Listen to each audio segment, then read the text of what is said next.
Alrighty, guys, we can get started here. Thanks so much for joining for this long exposure live edit and photo discussion. I hope everybody was able to download the practice files. If not, they're in the Q&A. Jeff so kindly put that link in the Q&A. So if you want to just click on that, it's on1buzz.buzz/LONGEXP. So long EXP. Alrighty, guys, we can get started here. Today, it's going to be an awesome presentation. I'm really excited just because I love long exposure photography. It's one of my all-time favorite sort of genres of photography, if you will, just because it's relatively easy to do and the results are, quite often pretty stunning. Before we start editing, I just wanted to sort of point out a couple things that are helpful in long exposures. If you haven't tried to create any long exposures, I would definitely recommend trying it in the future. It's an amazing way to capture your photography. And especially if you're shooting water or in the nighttime, long exposure is definitely going to be your best friend in those situations. So let's just talk a bit about shooting long exposure in the daytime. So in the daytime, when it comes to long exposure, you really only need two things. And this sort of depends and varies on situation, but I found that these two things, well, your camera and these two things, obviously you need your camera to shoot, but these two things are really helpful. So I'll just type these in real quick. Tripod and ND filter. So the tripod is obviously going to be your best friend when you're shooting long exposure. You have to set it there and it has to be still and stable and it can't move around at all for an extended period of time, which is much different than when you're, carrying around a camera and you're shooting it and you're moving it constantly. Long exposures, your camera needs to be incredibly still at all times, regardless. You don't want any shake in your camera, and that's where the tripod comes in. The next thing is the ND filter. This is really specific to daytime long exposure simply because you're trying to block light. And what those ND filters do is just that. They block the light from coming into your lens so that you can get a longer shutter speed, so that you can, lower your ISO and modify those camera settings as you see fit rather than sort of dealing with that incredibly bright light blasting into your lens. So that's daytime. When it's really bright out, a tripod, ND filter. And I assure you they work with any sort of camera out there and they have them available for any camera. Tripod, ND filter on a daytime long exposure. Trust me, it's going to look amazing. The next thing is the nighttime long exposures, which I found are easier to capture simply because you don't have to put on a filter and you can just bring your lens or your camera lens and then you guessed it, your tripod. Not tripod. Your tripod, camera, lens. There you go. Go out at night, lower your ISO, increase that shutter speed, play with your aperture a bit. Anything you can do to really modify those camera settings to capture those long exposures that you're looking for is really, really helpful. Again, just the tripod at night, go out with your camera lens, and it's really easy to capture long exposures that way. All right, so enough of me blabbing about capturing long exposures. How do I get rid of this thing? There we go. We can get on to the fun part, the editing part. Okay, sorry, I'm so terrible at Zoom. All right, so when it comes to editing long exposures, we polled the Plus community and we asked which photos they wanted to see. And this photograph of Seattle was the #1 image. And I was actually really surprised that it wasn't one of these landscapes, but this did come in second with this Fishhawk Falls scene. But this is the image that we're going to be modifying, and I'll just show you sort of the after that we're going to be creating in this edit. So we have just this cityscape in Seattle, and I've found this bridge that I visit pretty much every time I go to Seattle, and it has this beautiful view and all these sort of lines of traffic just leading into downtown Seattle. And yeah, if you're in Seattle, I can't remember the name of the bridge, but just look up photo spots in Seattle when you're there. And I assure you this one will pop up. And it's a beautiful, beautiful spot at night to capture long exposures. You can see all of the stadiums. You can see Seattle. You can see some of the, the pier and whatnot. It's just really, really awesome. So this is what we're going to create. And this is what I started out with. So just a very sort of basic long exposure. Just capturing it with, what did I capture it with? So f4.5 at 8 seconds, and my ISO was 50. So that's something to think about when you are capturing long exposures is you do want to lower your ISO lowering your ISO all the way to the lowest setting will allow you to get a longer shutter speed, and you can get more seconds out of that shutter speed. Granted, most of the time you probably don't need, you know, 30 seconds or 20 seconds, just a few seconds of an exposure, especially on a city scene, can get you some light trails. But there was so much traffic here that I really wanted to capture sort of all of the lights going in there. And so, around 8 seconds felt good to me, and it got, a lot of these sort of strings of light coming in into the city. And I just really enjoyed that 8 second exposure there. And again, at f4.5, so I get a little bit more in focus there, but I also have a little bit to play with as far as getting more of that shutter speed.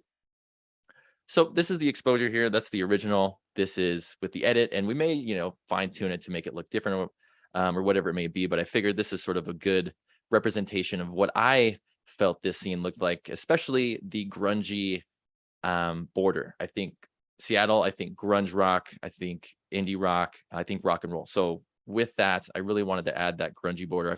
Just felt right for this particular scene, and especially sort of this urban environment here.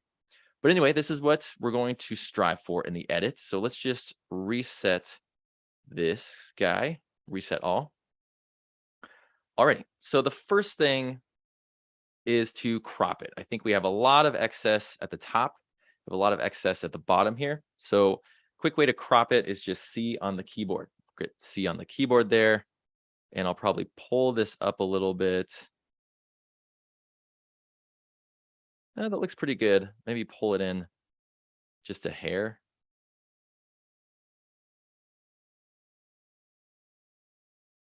Nothing too crazy. That looks pretty good. Don't overthink it. So there we go. We have our city. We've cropped it a little bit. The majority of the editing on long exposures when it comes to city is going to be really in your tone and color. With long exposures, you can see it's already a pretty, stylized shot. We're really kind of honed in on these light trails and whatnot. And once we start pulling up these tones, these midtones and shadow tones and things like that, it's really going to become apparent how little you can do to these photos and how much of an impact it can make, especially at night, because at night you want these little beams of light. You want this contrast. You want the dark road and then the bright lights. So the more you pull up on your midtones, the more we, brighten up the roads, and we remove that sort of moody contrast between the lights and the roads and things like that. So just the more you modify these long exposures, especially at night, and we kind of covered that with that Milky Way edit in the last live edit, but the more you do to an image like this, the more unnatural it can appear. So it's just sort of nice to sort of back off with the editing sometimes, especially on these nighttime long exposures. But anyway, with this photograph, all I really want to do to it is just maybe pull up on the midtones a bit, add in a bit of contrast, sort of fine tune just the look. So let's first just pull up on the midtones. I want to see a bit more of the city. And that's looking pretty good. I think around 50 or so looks pretty good. Let me pull up on my contrast a little bit more, because I do want a little bit of, pop and punch in the scene. And if I pull up on the midtones, I'm removing some of that contrast. I like that. I like 52 midtones, contrast around 24. I think that looks really nice. And that's really, if I hold down my J key, I have some true blacks in here, which that would be an area of really intense black on the scene. We may even just pull up on the contrast, maybe just a little more.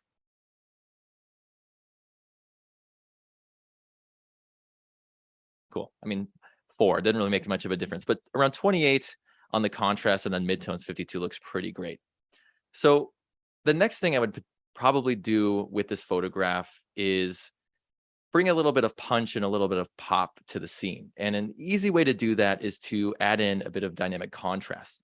Now, with dynamic contrast, if we go into the effects tab, or I'll pull up my levels, sorry about that. So if I go into the effects tab and I add a filter, and I add the dynamic contrast filter, if I turn this off and on, I really like what it does in here to the road, and this, like, I guess in the direct environment that I'm looking at, sort of in this road in here. But I think if we add it up in here, it it just makes it a little bit too punchy in that area, and I don't really like that. So the best way to handle dynamic contrast in most situations is to paint the filter in. And the easiest way to do that is with B on the keyboard. Hit B on the keyboard, it'll pull up your masking brush. Let's go to our mode, switch it to paint in, and we'll go over to our dynamic contrast filter. Let's click on the masking options right there with that rectangle, the circle in the middle of it. And we're going to invert this mask. So when we're inverting the mask, we're removing that mask from the scene, or we're removing that filter from the scene, because in masking, white reveals and black conceals. We can see it's all black, meaning it's concealing the filter from the environment here. And then if we invert it, it's all white, meaning it's revealing that filter into the environment. So let's invert that back. It's all black, meaning we can paint it in where we want it. So let's first make sure that our feathering is at 100, opacity is at 100, and our flow is at 100. And then let's just paint this in to the direct environment in front of us. I really actually enjoy it on that bridge right there to the right. And then we'll just paint that in sort of everywhere on these roads. But we don't really want it too much on that cityscape and the stadiums and the construction and whatnot, things over there. We don't really want any of that. So let's just paint that in into that environment there. And if we turn this off and on here, it's looking nice. I think we missed a spot right there. Perfect. So we turn this off and on. I'm really enjoying it. I think it's giving a little bit more punch and pop to the scene. Maybe just paint this a little bit more right there. Cool. So now we've sort of targeted this foreground area, which is the main area we really want to modify. This is directly in front of our viewer, and this bridge sort of leads the viewer's eye sort of around this little maze of light trails and roads and whatnot. We're not too intensely focused on the cityscape as we are these sort of light trails in this bridge. So I really thought it'd be great to just sort of focus on that area at first, and then we'll sort of fine tune the top area if we need to later on. But with this mask that we just created, we can go in and copy the mask. So we've just created the mask. We've done all the hard work. Let's copy that mask that we've just made. Let's add another filter. And it's going to seem weird to add this filter, but let me show you how cool it is in a minute. So we'll add the black and white filter, which actually the scene looks pretty cool in black and white. I do enjoy black and white with long exposures, but we just did the style talk in black and white, so I don't want to talk too much on black and white. But with this black and white filter, what I want to do is I just want to select this red option, because if we go into the image, we have a lot of reds and warm orange colors in the scene, lots of yellows. So if we choose red, it's going to give a little bit of punch and a little bit of pop into that roadway. So if we turn this, if we reset that, you can see we zoom in and we choose red. See if it just gives it a little bit more punch, a little bit more contrast. And I really, really enjoy that. But I don't want the black and white. I want it to be in color. So let's head over to the gear icon here. Let's go into our blending options. And I use this mode all the time. If you've seen plus videos of me in the past using blend modes, you can tell I really love using this blend mode, and that's the luminosity blend mode. We select that. That's going to remove all of the color modifications in the scene. So it's taken away all of that black and white color adjustment, and it's strictly leaving that punch and that pop that we had when we selected that red preset. So if we turn this off and on, I'm really digging it. I really enjoy just how it's, making that road again, just sort of a little bit more punchy and contrasted. Now, one thing I think we should do is paint this away from the sky. I think it's making it a little bit too dark, especially up here in sort of the city areas. So let's just go to the masking options and we'll paste that mask that we copied earlier so that it's just applied to that roadway there. And then we have a little bit more light back there.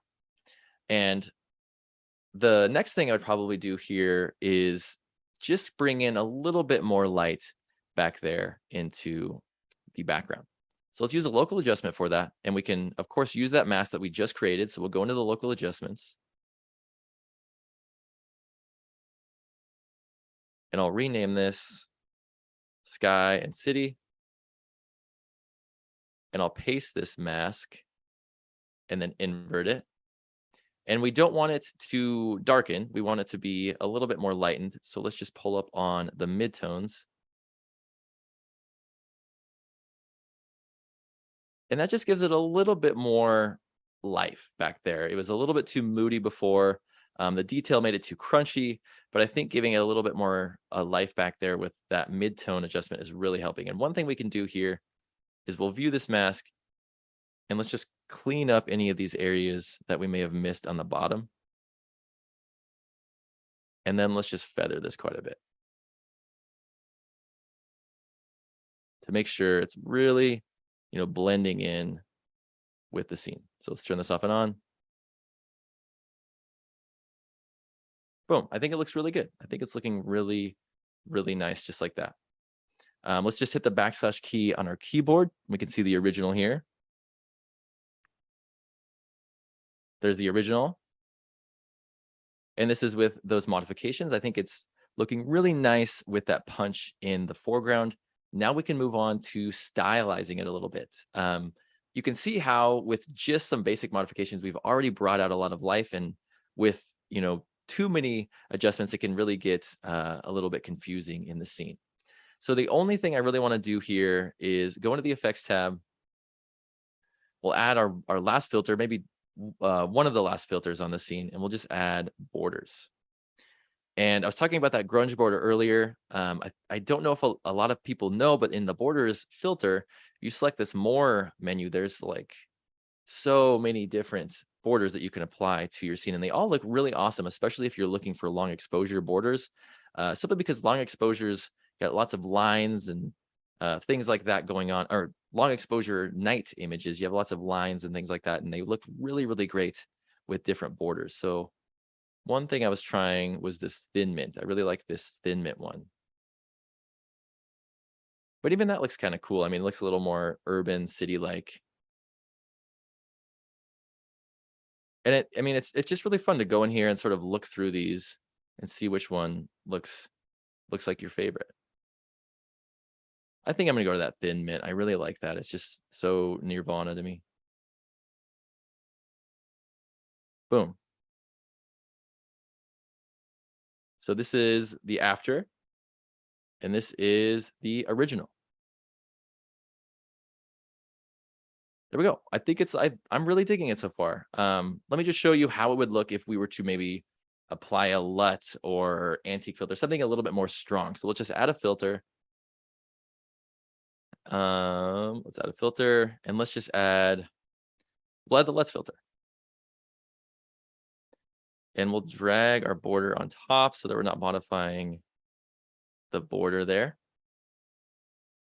And let's go into our LUTs, and let's see what this looks like with these different styles. So until it gets a little crazy real quick.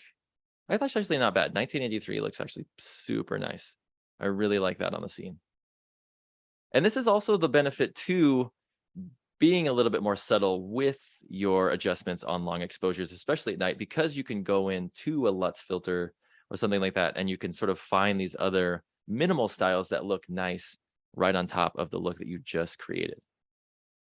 Even that looks pretty cool. It's a little too warm, but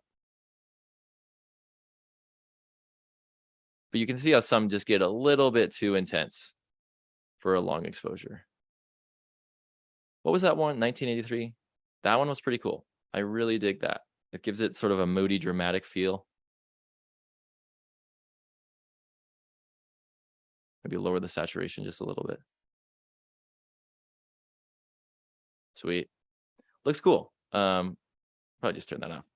But yeah, that's, relatively pretty simple when it comes to long exposures, especially at night, just because, again, you want to be a bit subtle with your adjustments. Let me see if there's any questions before I move on to the next photograph.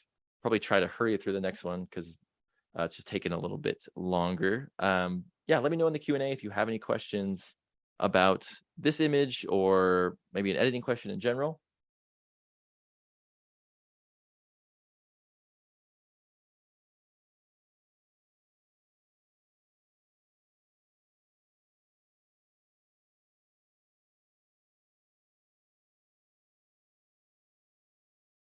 All righty, let's get going then. Let's move on to the next photo.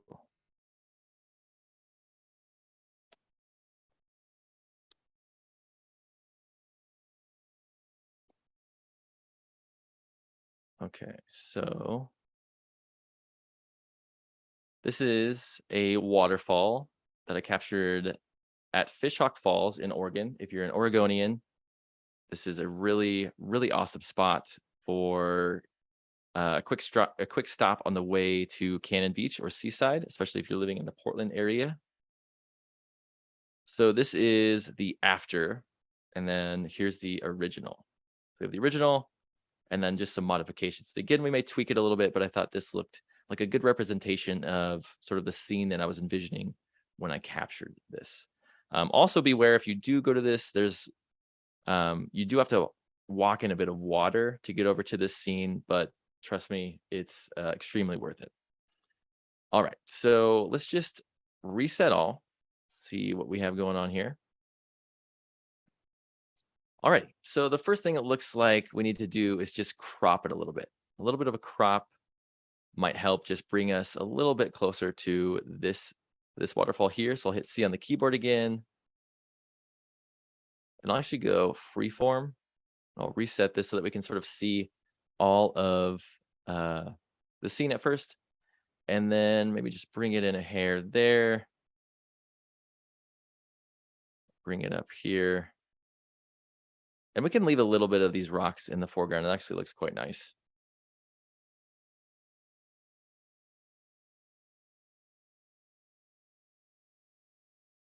There we go. Trying to avoid cutting off that stick there. I think that looks pretty cool. Let's just hit enter. Don't overthink it. There we go. Now we have our cropped photograph. And this is where the fun begins. This is where we can start modifying the shot. And really what the shot needs is a bit of contrast and then some boost in the midtones and the shadows. So let's just pull up on our midtones a bit. I don't know, around 31 or so. Let's pull up on the shadows just a hair. Ooh, not too much though. Maybe around 7.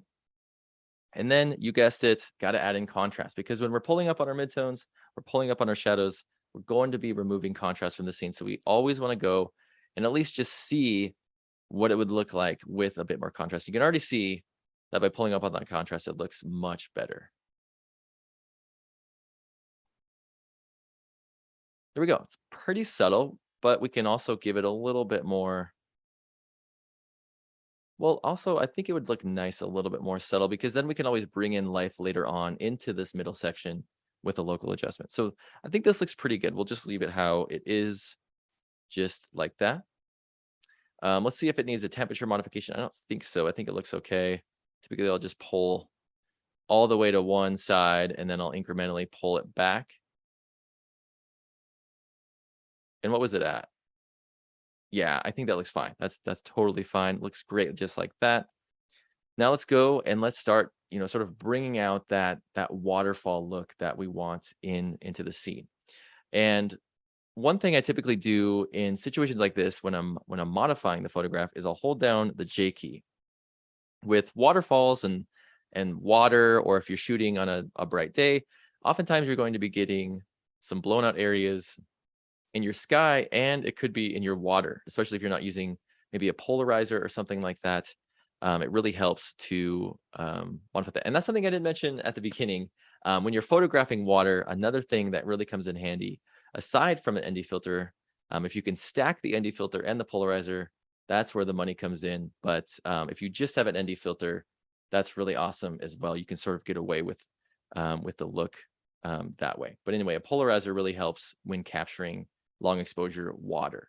Okay, so with that, I just wanted to show you that.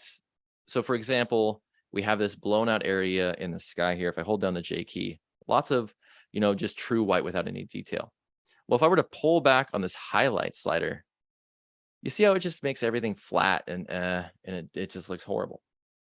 We want to paint in that adjustment later on. And also I wouldn't sacrifice this true white, this little bit of true white up there for the rest of your image. A lot of people often go, well, there's a little bit of clipping up here or wherever, it's like, well, that's just a little bit. And on the in the grand scheme of things, most people aren't going to even notice that little area of tree up there. They're going to be focused in on the subject of your scene. I think as photographers sometimes, and especially if we're editing a lot, we really sort of hone in on this one area and we need to fix it or modify it to make it perfect, when in reality, if you showed it to someone, they probably wouldn't even notice the area that you were working on in the first place.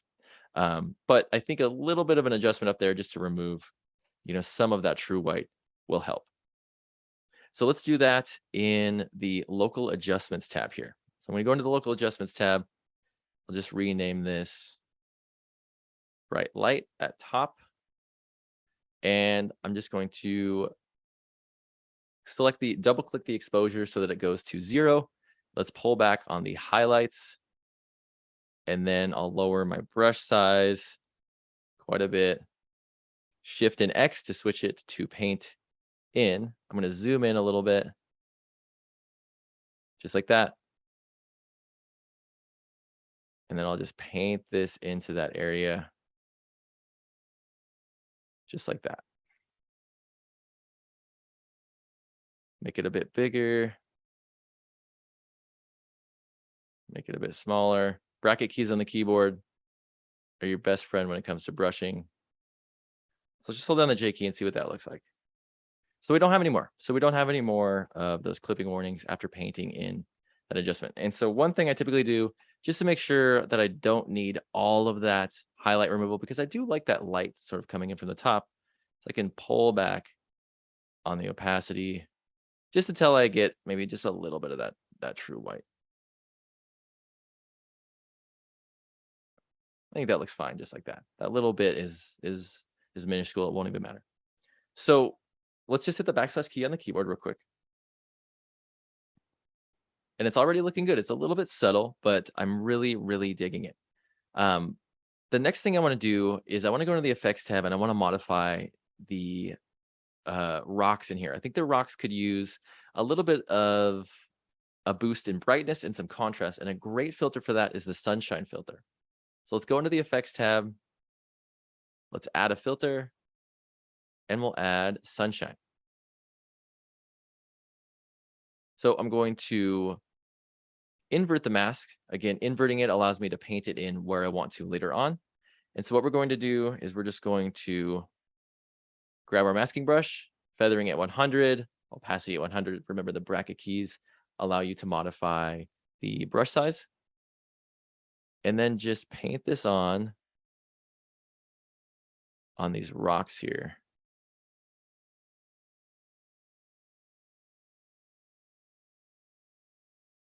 Give a little bit of it down there. Just like that, looking good. Maybe right there too.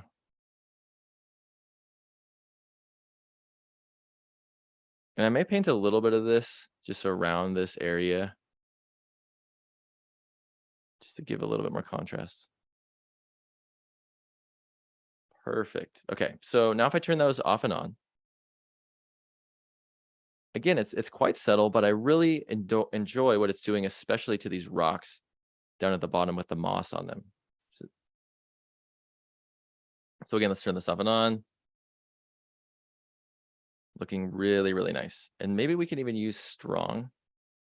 Perfect. There we go. So we'll zoom out here. And we've used that strong preset. So if I turn this up and on, bada bing, let's again feather this mask so that it's sort of touching all of those areas around it and it's nice and blended. Perfect. And now what we want to do is we're going to add in a bit of a glow into the water. If you've watched any of my videos, you know I love the glow filter. It's probably my favorite filter. I'll add the filter, add the glow filter, and you guessed it, the darker preset. But I mean, come on. I mean, if you add it, look at what it does to that water. It just makes it look heavenly. It looks awesome. One thing we got to do here, though, we don't want it applied everywhere. So what we want to do with this glow filter is go into the masking options, just select lumen. There we go. Turn it off and on. exactly where you want it to be. Now, this is really important when it comes to long exposure on water. You always need to look at the color of the water. So if we look in here, compared to those greens in our rocks, and it's also really great that we have those mossy rocks to sort of signal, holy cow, man, you have the bluest water ever. That water wouldn't look that blue in real life, right? And these rocks wouldn't be all tinted blue. That's just a little bit of color casting going on there. And the easiest way to fix that is with a local adjustment. So let's go into the local adjustments tab here. We'll add another adjustment. And we'll rename this one Fix Blues. Now, double click the exposure there to make sure you're not darkening anything. And then just go down, pull back on the saturation about 57 or so, negative 57 or so on the saturation. And then just zoom in. I'll use a bit smaller of a brush size. You want to be a little bit more precise with this because you don't want to desaturate the greens in the scene.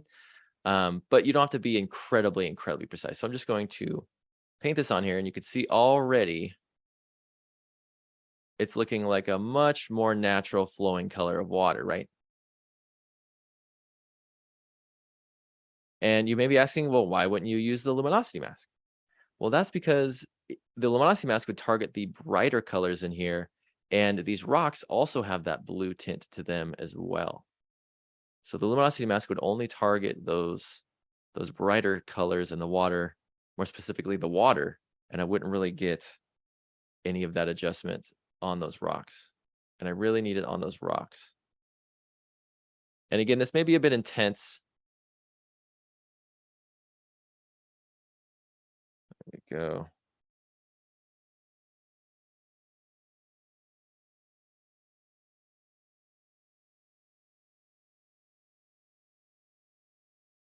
We can always tone it down later. So let me just zoom out. I got to get these other rocks down here.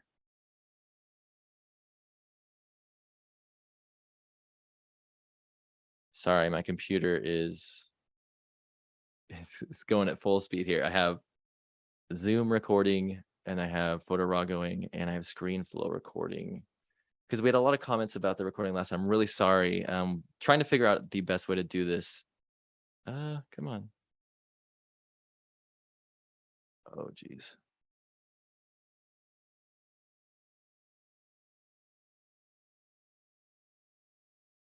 Yep.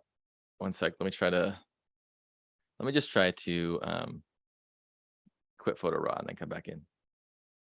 Sorry, guys. A little bit of a technical difficulty here. Let's get back in here. Just restarting her, making sure. Oh, where's it at?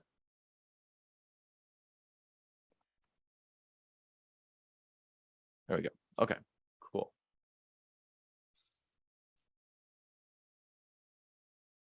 Ooh.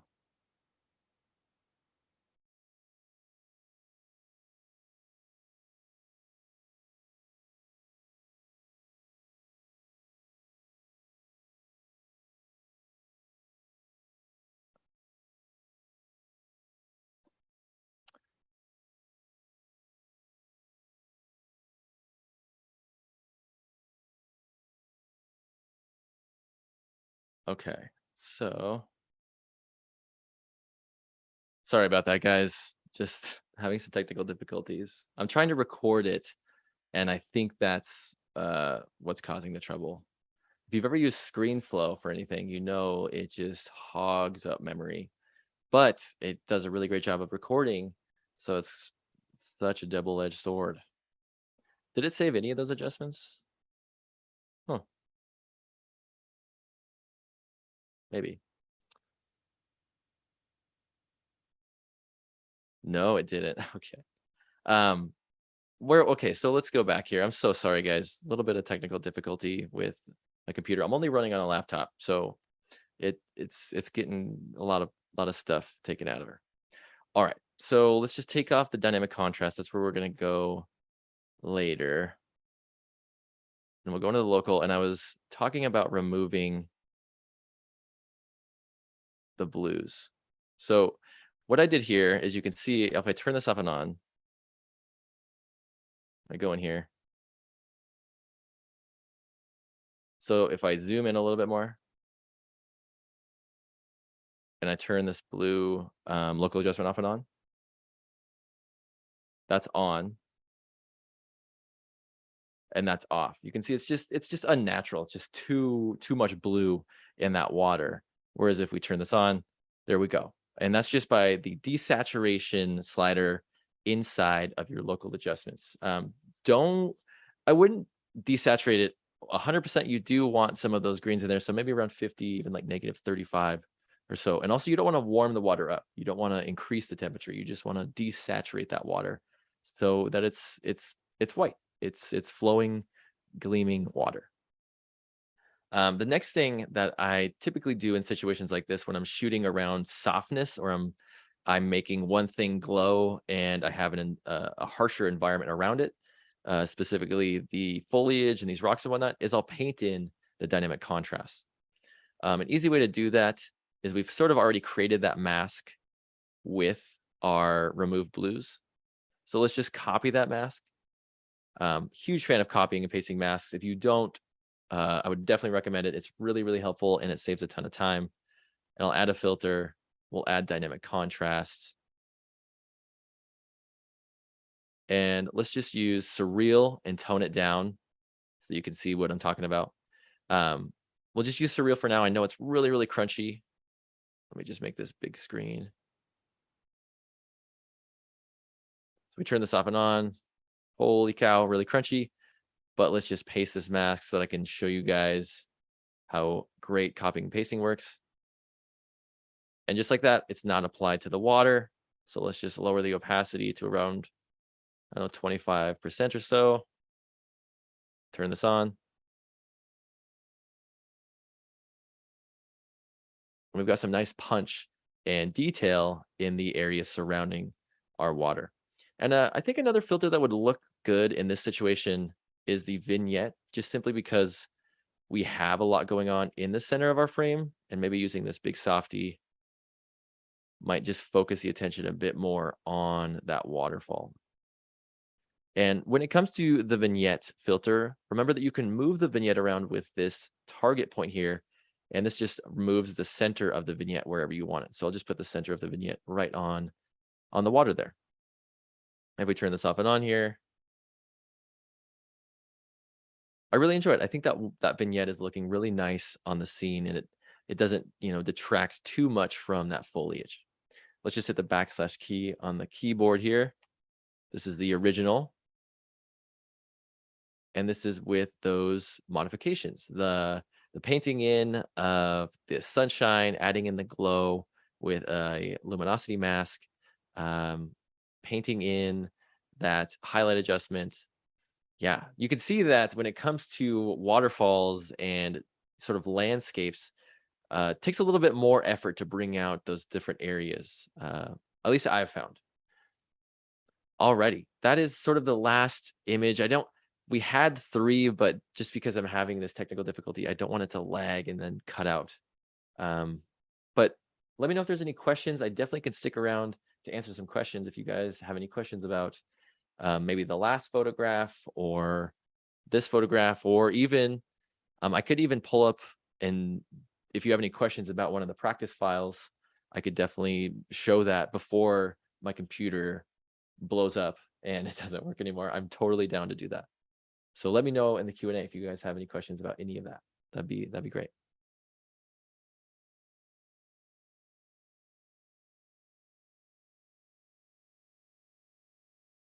Okay, so we have a question from Michael. When it comes to contrast, when do you prefer effects, curves, or when just general contrast and develop? So when it comes to contrast, I would say the majority of the time I modify the contrast in my scene through the develop tab. So for example, if I grab this photograph of Baker Beach, the probably only time I'm going to modify contrast selectively is probably Probably as you saw it in a more nighttime scene where one area is incredibly dark and you can't add contrast to it, or you're just going to make it, really dark and there's going to be a lot of true blacks. And then one area could use a bit of contrast. That's probably when I would. But when it's, more daytime or even, sunrise, sunset, I probably would add contrast just across the board. And remember that when you add in contrast, that you're bringing in true white and true black into your scene. So it's always helpful to hold down that J key. And you can see it's giving it a little bit too much punch. So if you're a huge contrast fan and you want a little bit more contrast, you can sort of even it out by pulling up on the shadows a little bit and maybe even the midtones. But then again, then it kind of gets a little tricky. But yeah, I generally would modify my contrast right out of the gate and inside of develop. Great question.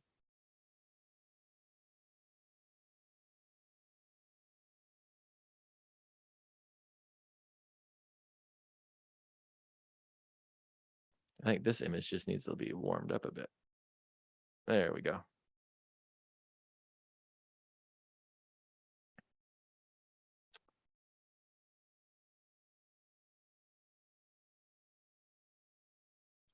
Oh, yeah. Yeah, thanks for the question, Michael. Appreciate it. No worries. I didn't even notice.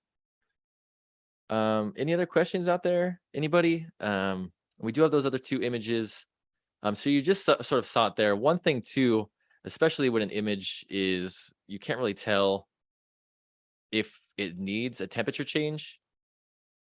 Always sort of modify the temperature just to see, because especially if you're editing a whole lot of imagery, your eyes can sort of get blind to different color casts in the scene. And a good way to figure that out is just to sort of refresh them by making this incredibly blue or incredibly warm, whatever you prefer, and then just gently pulling it back either side and sort of seeing what works. So you can see this sort of benefits from a little bit more of a warmth or of a warm temperature rather than a cooler temperature. And obviously going here looks unnatural, but giving it some warmth really does help bring back that sort of coastal sunny vibe within the scene. So with this hotspot in the sun, I probably wouldn't reduce it. I'd probably just pull back on the highlights. Let me see here. How would I go about this?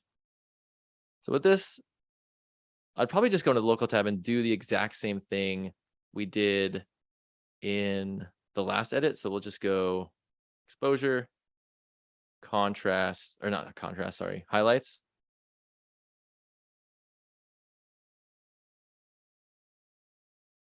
Ooh, that's looking terrible.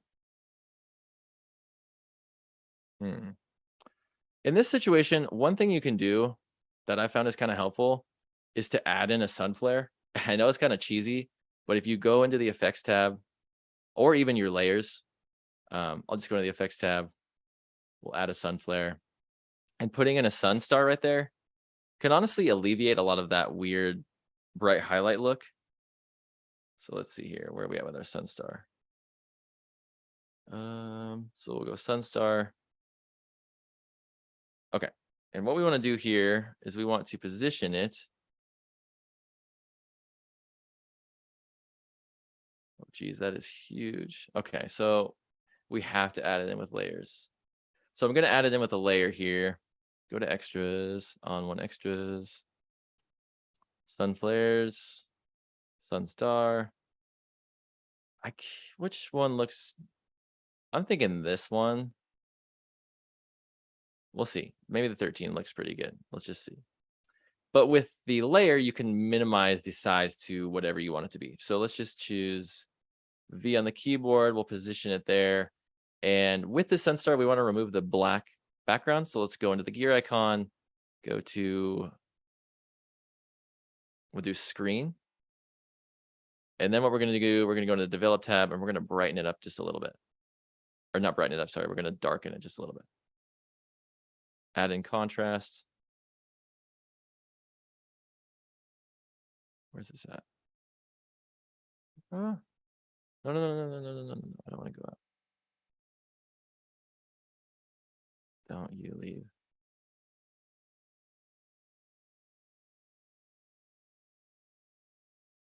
Okay, cool. It didn't leave.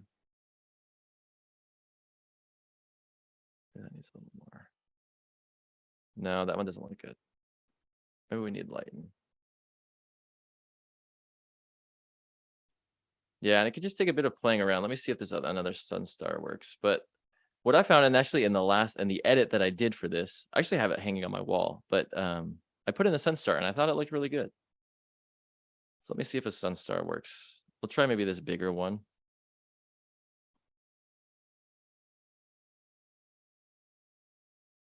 Adding contrast to that. Okay. Gear icon. Screen. And we want it warmed up. Just like that. Okay, so let's make it a little bit smaller.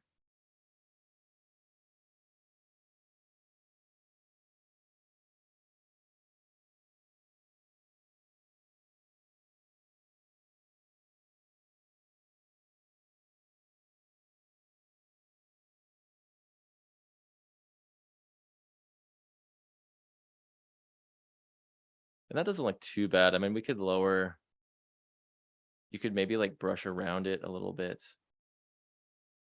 Let me see here. Maybe lower the opacity a bit. Yeah, it doesn't look too bad. I mean, maybe even make it smaller, but it's tricky. When you have blown out areas like that in the sky, I would recommend maybe just giving it a little bit of a sun star or even just leaving it as is. I mean, it doesn't look that bad. And if you give it that little bit of a sun star sort of accentuation right there, it looks pretty good. Let me just try one last sun star, maybe see if that works. But I guess that one looked pretty good.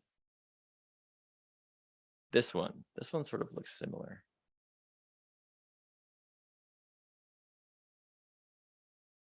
Again, contrast, gear icon.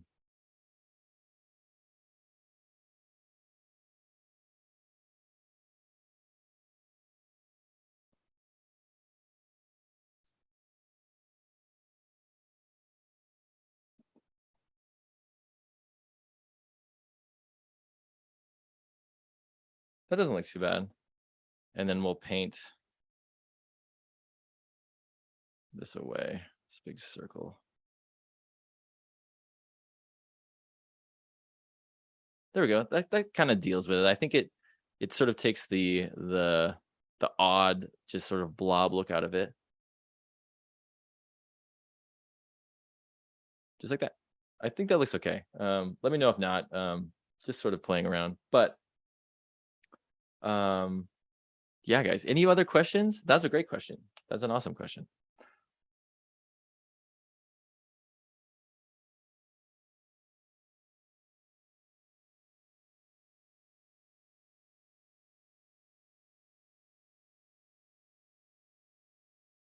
So Michael's asking, in the practice files, the sunshine filter is applied to the Salem nighttime photo. Can you give us an idea of how or why the sunshine filter has been chosen in this special context?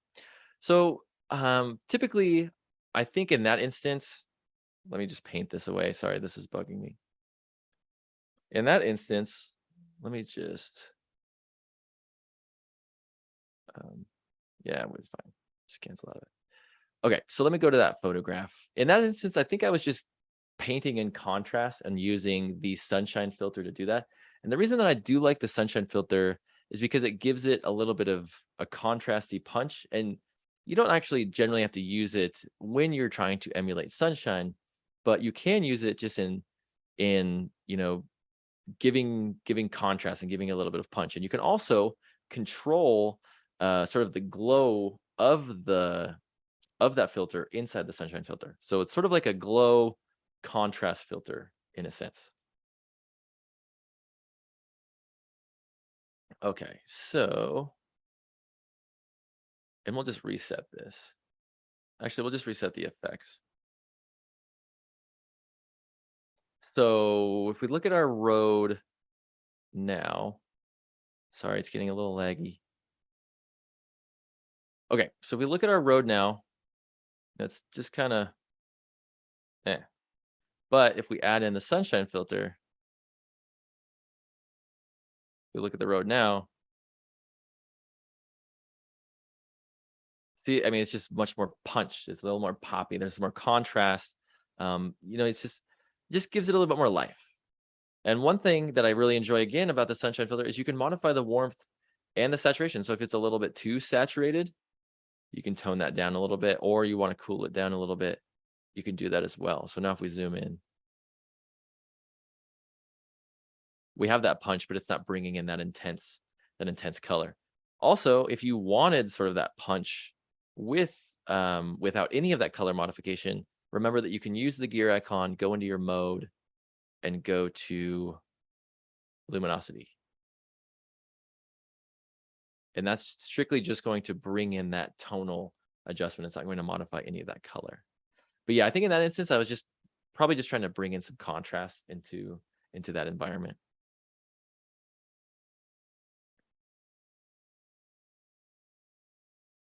Yes, as John was saying, he uses the sunshine glow filter a lot to give a nice effect. It often does a nicer job than some of the dedicated effects glow options. Totally. I do love the sunshine filter. One thing about the glow filter, if you go into the glow filter, a lot of people don't know. Oh, wait, not the glow filter. What filter am I thinking of? Oh, the sun flare filter. If you go into the sun flare filter, this is on that other photograph. So this may be more of a demo for that other photo. Let's go in there. But in the sun flare filter, you actually have the sunshine filter built into it. So if you are working with sun flares and whatnot, or you do want to get into the sun flares, just know that you can use the sunshine filter in it. Sorry, my computer's so slow again, guys. Trying to record a lot of stuff. But yeah, so we have the sunshine right at the bottom. So let's see here. Maybe we can grab one of these sun stars. Oh no. Sun star.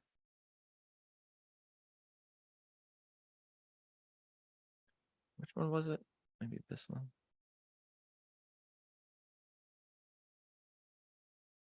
Yeah, whatever. Perfect. Okay, so pull up on the amount. Pull up on the brightness a little bit. Saturation. And then obviously this looks horrible. We put it there. Looks a little better, but you know what I mean. But you can go down here to the bottom and you can modify the sunshine. And you can see that by incorporating that sunshine here, let me just paint this away. This is going to bug me.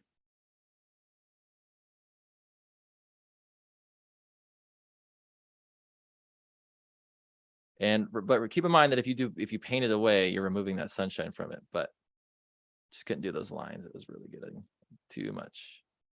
But you can see that by using that sunshine, adjust that area to sort of fit that sun flare that you're going for.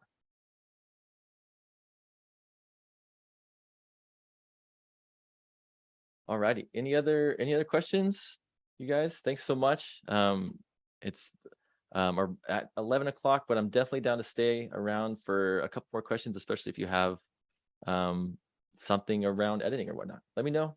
If not, no worries. We're going to be doing these every month, and we're also going to be doing our new style talk as well. I'm actually headed off to Europe on Friday, so should be an exciting style talk. I'll have some cool photos from over there. Yeah, if I don't see you guys in between then, can't wait to show you the photos when I get back. We'll also have our On OnePlus virtual meetup at the end of this month as well. We had our last one on Friday. It was super fun. Just sort of chatted about photography and whatnot. I'll post the details to the next one inside of the forums if any of you guys want to join or register. But yeah, thanks so much, guys. Really appreciate it. Love showing you guys how to modify your photos and get the most out of them. It's super fun. So thanks again. Really appreciate it. I'll see you in the next lesson.